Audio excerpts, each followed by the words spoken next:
Hello, my name is Ashley Deadwyler-Jones, and you're here with HBCU Highlights. I'm here with my wonderful host, Miss Andrea Evans, and today we have an opportunity to sit and chat with Charisse Davis. Charisse is one of our Spelman sisters who's doing amazing things in her work and in the community.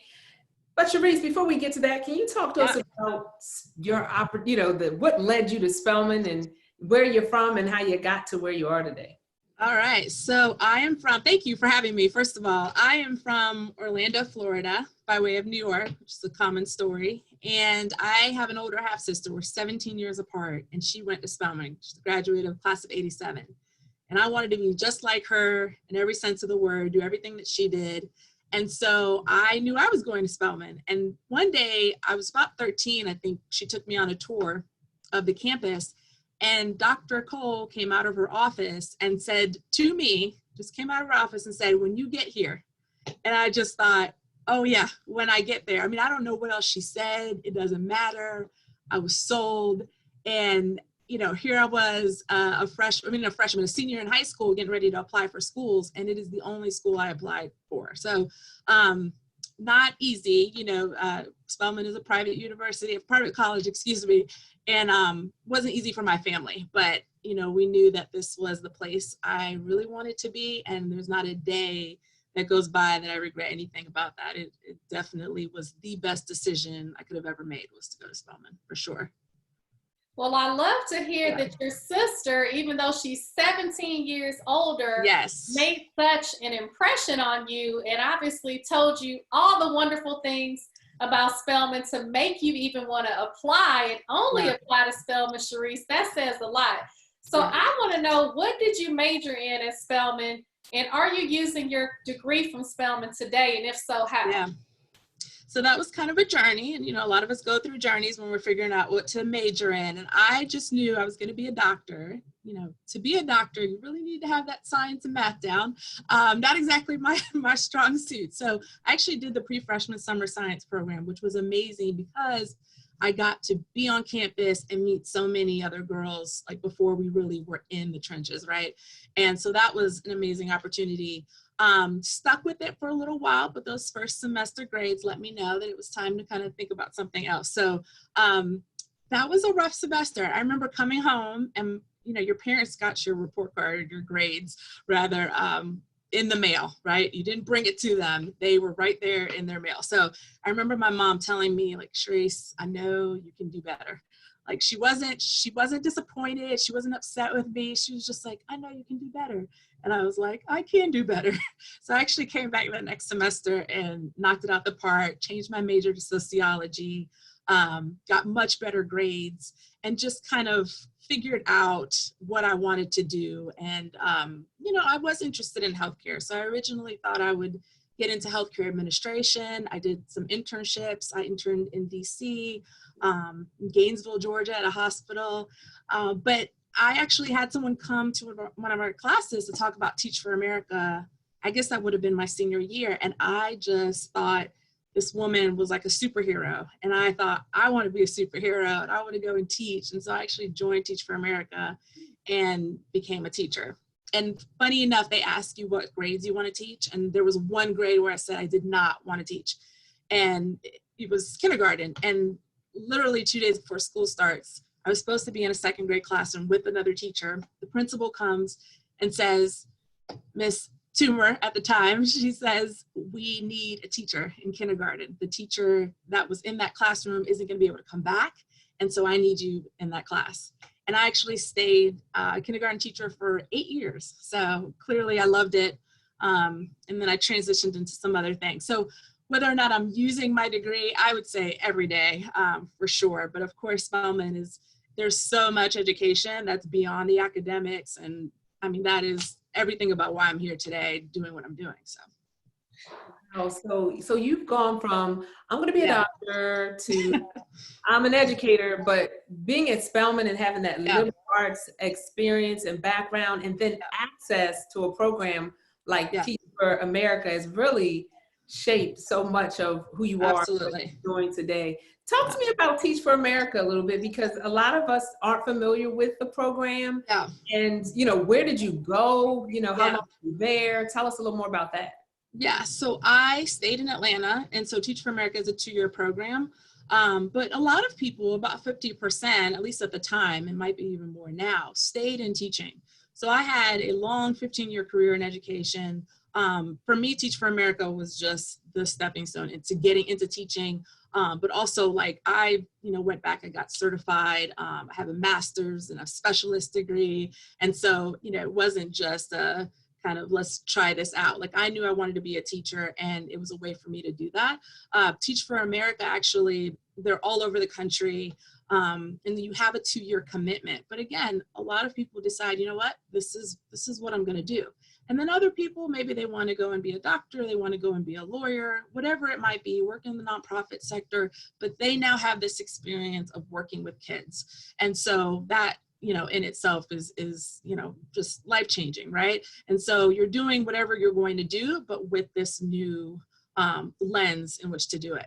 So there's no way that I'm here as an elected official without Teach for America, because there's this whole other arm now where they are encouraging Teach for America alumni to get into elected office, to run for all offices. It's not just school board, it could be mayor, senate, whatever. And so with their support, their coaching, I was able to do it. So I needed that nudge, but yeah, there's no me sitting here running for office without the nudge of Teach for America, or Leadership for Educational Equity is actually the name of the group that works with elected officials with Teach for America. Well, congratulations to you on Thank you. being the change that we all need to be, and especially now we see how important it is to get out there and run for office and vote. And so you are mentioning that you're an elected official. Yeah. What is your title? And I want to tie that into Spelman, though, because I know personally Spelman instills so much confidence in me, and just being around thousands of other women who exuded excellence. Absolutely. What is your title now, and what is the lesson that kind of sticks with you that you learned at Spelman, and how does that transfer into your role as an elected official? So I am a board member of the Cobb County Board of Education. There are 7 of us. I'm the only woman on the board. It's a 4-year term, and we represent different districts. So I am representing Post 6, which is a lot of East Cobb, and then also my neck of the woods, which is the Smyrna Vinings area. And I have 2 kids. So having been an educator for 15 years, and also being a mom, like, there's no one more vested in what's going on in our schools. When you're at Spelman, you learn so much about the women that came before you and what they had to endure to just get an education and go on and do all these amazing things. And so you're like, okay, well, what's next for me? Because clearly I don't have those same hurdles. Not that we don't have hurdles, but not that, right? And so you do feel this sense of duty to go out in the world and do your part and do something, right? So I think we're always trying to find what our thing is. And the whole idea of being a woman of impact, like, you really do, it's ingrained in you. And that's why we do crazy things like run for office. But yes, again, there's no me running, there's no me having any of the confidence to do any of that if I had not gone to Spelman. I mean, actually, I wanted to tell you, so I studied abroad my junior year, the second half of my junior year.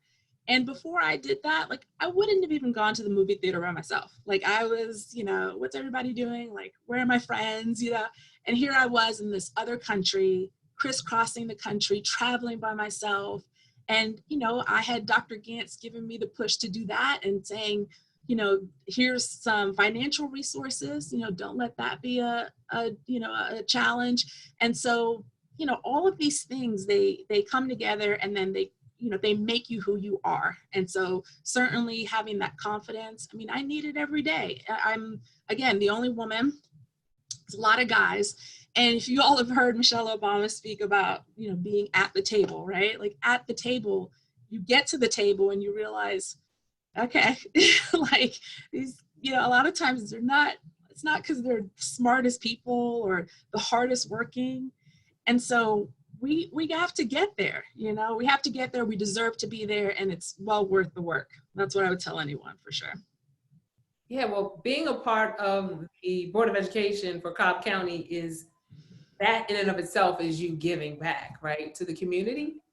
But what else are you involved in terms of advocating or, you know, really pushing others to serve in the community and to do more? So I think a lot of us over the last few years have felt all kinds of frustration, right? The way things were going, and like, what do we do? And for me, you know, I had to find my people that were doing the things I wanted to see politically, and just feeling a little bit more ownership of what was going on, because we can all do something and do our part. So for me, I've gotten very involved with the Democratic Party in the county, and, you know, just making sure that people understand, like, you know, we got to get out and vote. And a lot of times there are hurdles to that. Okay, this is how we overcome that. You know, Stacey Abrams has Fair Fight and Fair Count going on right now, which our sister, I mean, she's just doing amazing things. Fair Fight is all about making sure people can vote, and vote as easily as they should be able to. So one thing that we're dealing with now is, you know, mail-in voting in light of this pandemic we're going through. You know, like, people shouldn't risk their lives and risk getting sick to be able to vote. So encouraging people to mail in vote. And then, of course, with Fair Count, I mean, the census is everything. This is how we get funding in our communities. This is how our schools get money. And so we want to make sure that people are participating in those two things. And so I've learned so much in such a short amount of time, but that's who we are too. We are always learning. We are always students. We are always educators. And so for me, a lot of what I've been doing, it's for me to learn stuff, but also for me to share it as well. So I've got my little PowerPoints, and I'm always happy to talk to people in the community, talk to parents and teachers, because I realize, like, there's so much we don't know, but it's because we're not supposed to really know how it is, right? We're not supposed to know. And so for me, I mean, there's nothing better than getting the information and then finding a way to share it, especially, you know, having that teaching background, like, you're always doing that. So that's, you know, aside from working with my kids in their schools, like, this is me doing that, what I was already doing at the very, you know, local level of my local schools, and just doing that countywide and even beyond. So I'm certainly proud of that work for sure.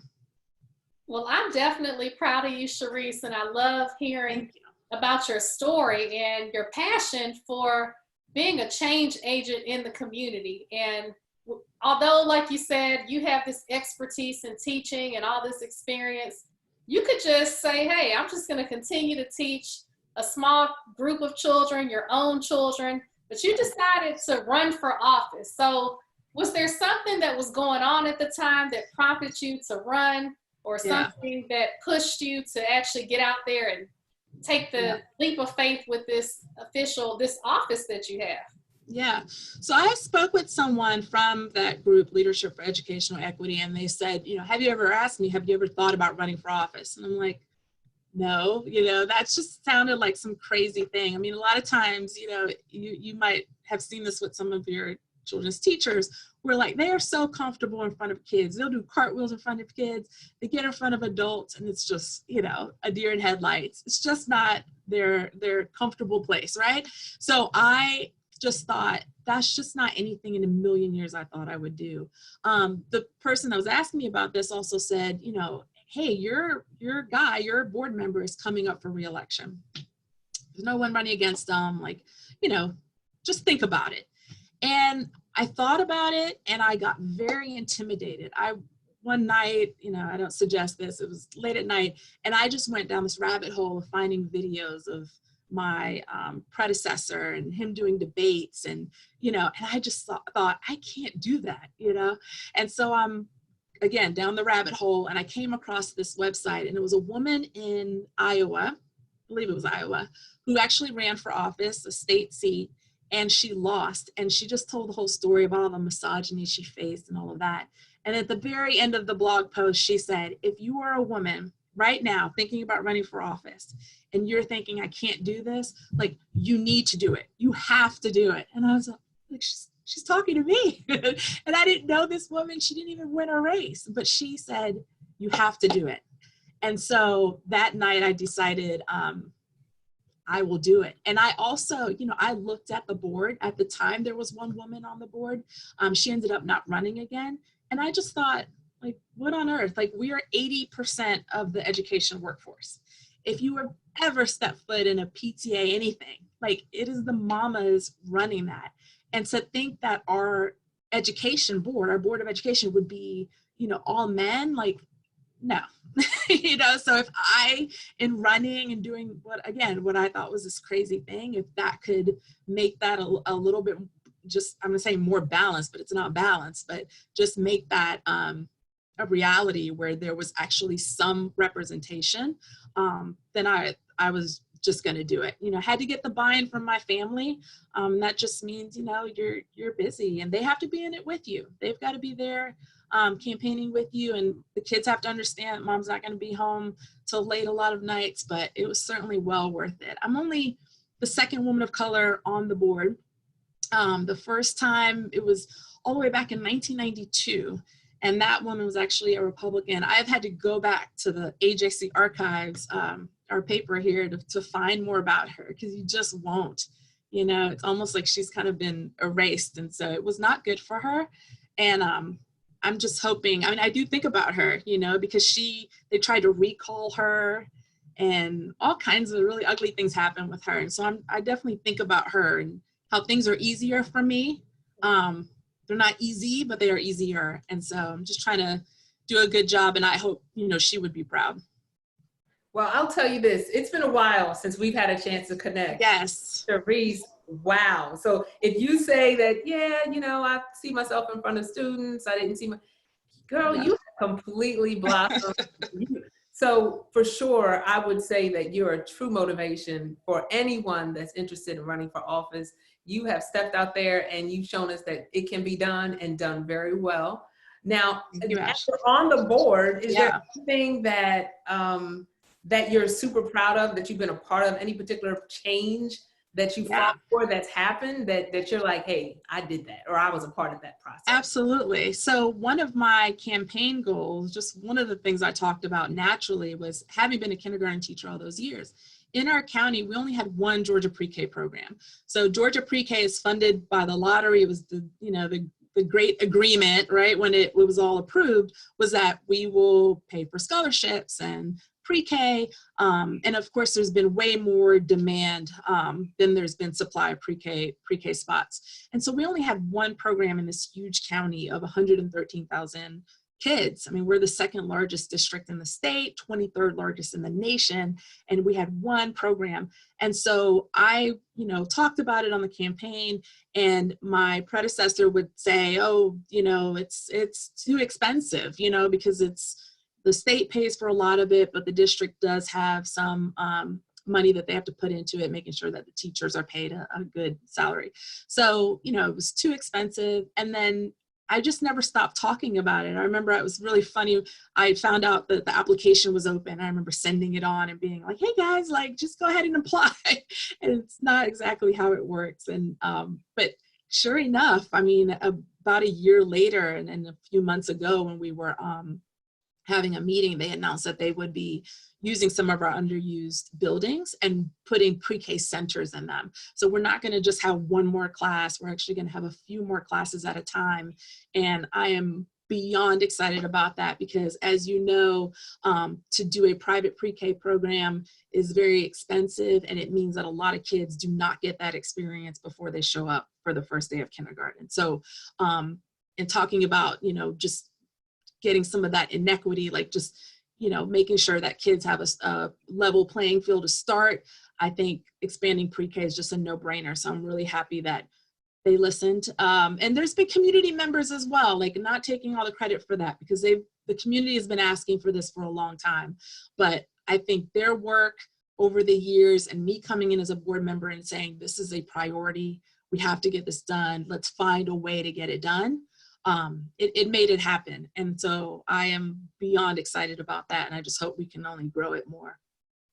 Well, I'm excited to hear about that initiative, and congratulations, and thank you for being you and for taking that leap of faith and stepping out of your comfort zone, running for office, winning office. I'm talking to a living legend here. So if you don't have a book written about you, you should write it yourself, because you have an incredible story. And so many people, including myself, are inspired by the story that you just told today. And so what can we do to support you? Where can we follow you on social media? And are there any initiatives that we can support you from near or not even in Georgia, just to support what you're doing in the state of Georgia and in Cobb County? Yeah, I mean, as everyone knows, you know, as schools, we're going to have, as the school districts, we're going to have a really hard time in the next, you know, whoever knows how long, just with everything that's going on and budget cuts. And I would just ask anyone, wherever you are, to just be an advocate for your local schools. There are amazing things going on. You know, we don't, the idea of failing schools or achievement gaps, like we're not using that language. I'm not using that language, because we have some amazing things going on in our schools. They just need our support. Teachers are doing great things, and we have opportunity gaps, not achievement gaps. And so I would just, you know, caution anyone to, as they're talking about public schools, like just to be sure that they're talking about a narrative that just actually like acknowledges all the great things that are going on in those schools. I am at Davis for Cobb, F-O-R, Cobb, C-O-B-B, .com. That's my website. And Facebook, Charisse Davis for Cobb Schools, and Instagram at Davis for Cobb. And, you know, I just hope to continue this work. I'm actually not up for re-election until 2022, but I am helping others try to get elected and just making sure that people are voting. You can trust mail-in voting. I know that's oftentimes an issue for folks. It's how I vote, actually, and you know, is such a better option than going into a precinct, especially with the coronavirus going on. So I would say that again, the census, filling out the census, and you know, I do tell people, and I tell this to kids. That's my favorite part of the job is going and speaking with kids, and I always tell them, like, either run for office or support someone that is. Like, you don't have to be the candidate, and everyone's not going to be the candidate, and that's okay. But there are people who are willing to put themselves out there and get all the criticism and all of that just to make things better for other people. And so please support them however you can, because they need funds to be able to do their work. They also need people to call and knock on doors if we ever get back there again. They just need your support. So please find somebody, if it's not going to be you, that you can support. Well, Charisse, thank you so much for your time today. I know you're busy, especially, you know, with the school system and all the changes that are happening and what's to come and all the just ambiguity. You know, none of us know what's going on day in, day out with COVID-19, but taking that faith and giving so many of us the motivation, you know, to possibly run for office, whatever that is. I know if I was in your area now, I would certainly be voting for you in 2022. So thank you for taking time. We appreciate you. We salute you. And, you know, until next time. Thank you, Ashley. Congratulations on everything. And Andrea, thank you so much. Thank you.